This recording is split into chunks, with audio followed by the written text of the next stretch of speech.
Are you okay if we do like a couple questions and stuff? Yeah. Absolutely, man. Okay. All right. Hi. So this is Cody from the Crispy Reviews podcast, and I'm here with Connor, number 2. Connor Dos.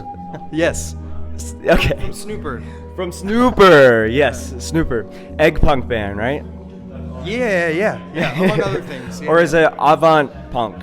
I like that one more. I like that one more too. Yeah. So avant punk is more or less the saying of the genre for it. For sure. I've been up since 4:30 a.m. I have to say. Right I'm on. sorry. Yeah. So I worked a full ass shift today. Thanks for making And now I'm here. That's so awesome. I'm like really feeling it. We're but all here. we're here. Yeah. beautiful. So I just want to say you guys are from Nashville, right? We are from Nashville, yes. Yes. So I was overhearing you guys earlier. I think that's other Connor, correct? Right over there? Uno. Yeah. Okay, Connor Uno. And you're Connor. Those. Those. Yeah. Yes. So I was overhearing him and Blair earlier. They were talking and saying that this was one of the better shows on the Florida run. Was that true? Or what was your opinion on all the Florida shows that you've been on? It's kind of been like a slow ramp up, so Really? to speak. Okay. Like the first couple ones, it like was a little. They were great. They were awesome, and people had a really good time. But I would say last night and tonight were like explosive. You know. What was your thoughts on the Gramps? Like Gramps is a really interesting venue in sure. Miami. Yeah. For sure, it was really sick. They were really good to us. If you're ever in Miami, you should go to Gramps. Agreed. Yeah, great pizza. It's just good. It's really cool to like have a place like that in the thick of Miami. The way that Miami is, that whole vibe is just kind of wild. But in there, it's like wild in its own way, in its own like freaky kind of way, you know? Yeah, no, I do know actually. So I've been to Miami a few times for some of the shows, and honestly, if you do want to get in touch with somebody, I think 3 Points is a really cool music festival that you guys should get in touch with. Right on. I know that you guys did get to play Austin City Limits though. We did, Yeah, yes. so tell me a little bit about that. That was last year, right? Yeah, it was last October. And we did like a little Midwest run around that. And then I think we did an after show in Austin as well. We love Austin a lot. But yeah, it was great. That was like a big festival experience. It's kind of insane. Like just like they're carting you around and everything, but everybody's so nice there. Yeah, the logistics of that festival is absolutely mind-boggling. Like it's pretty much like almost as big as like Coachella, Totally. essentially. Yeah. It's like its Coachella's own the South city. kinda. Yeah, absolutely. Yeah. Yeah, it's like its own world for like 4 days. Well, I guess they do like multiple weekends, which is really cool. They do two which is weekends. really cool. Yeah. But yeah, some of our favorite bands, or my personal favorite bands, were playing, so that was really cool to like see and like, I don't know, meeting Kim Deal from the Pixies and like the Breeders and everything. That was like really sick. No way. So you got to meet some of the members of the Pixies and stuff. That's Yeah, really we interesting. basically met all of the Breeders. It was really Yeah. cool, and like one thing that I would never ever put on a bingo card is watching Death Grips in the pit with the Breeders. But doing that was like pretty fucking cool. But they're super nice, and very good. That's stellar, dude. Yeah, So that's awesome. so was Death Grips just?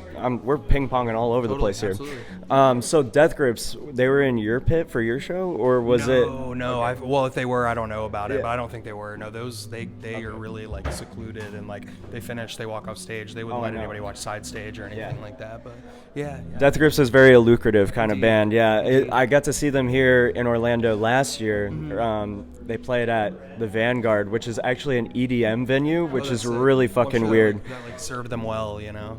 The bass in that building was just like it was head knocking. Like you had a absolute migraine the next day. Absolutely, yeah. I saw him 3 times on that tour last year, and it was Okay. every time it was like, yeah, my head is fucking killing me. It's like, but yeah.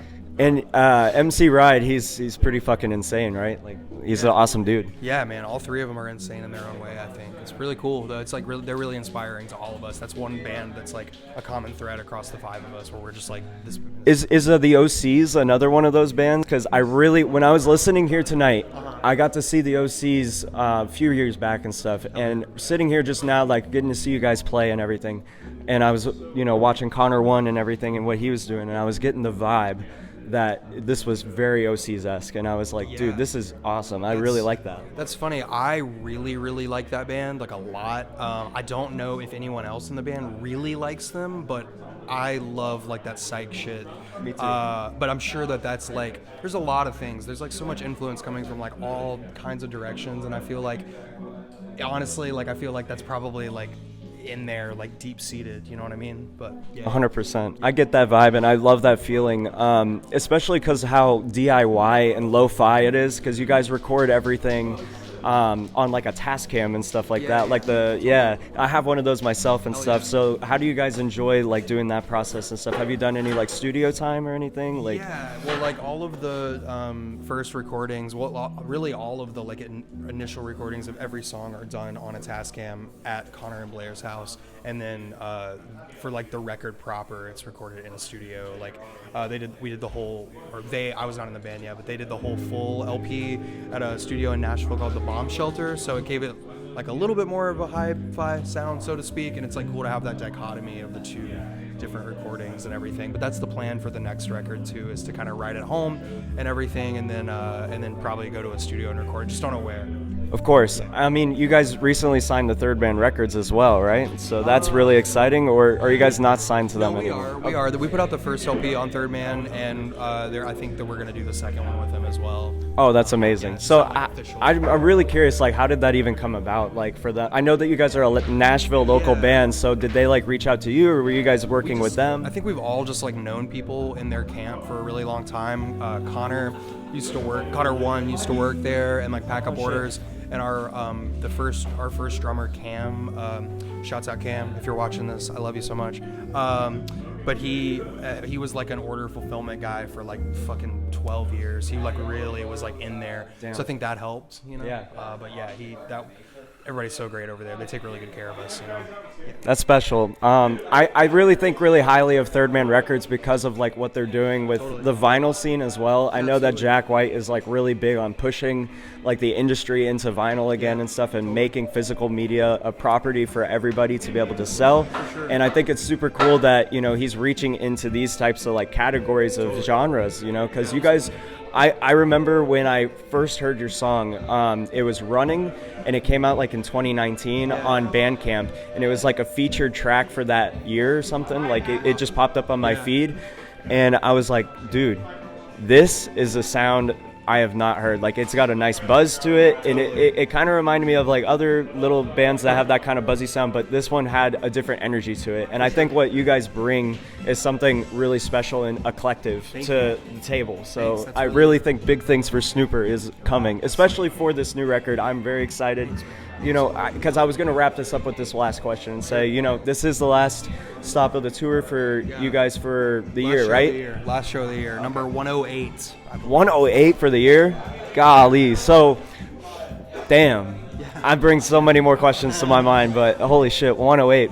We'll just, I'll ask this one question before the last one. But, so from all of those stops, you got to go around the world? Did you get to go to Europe or do any of that? 2 separate times, yeah.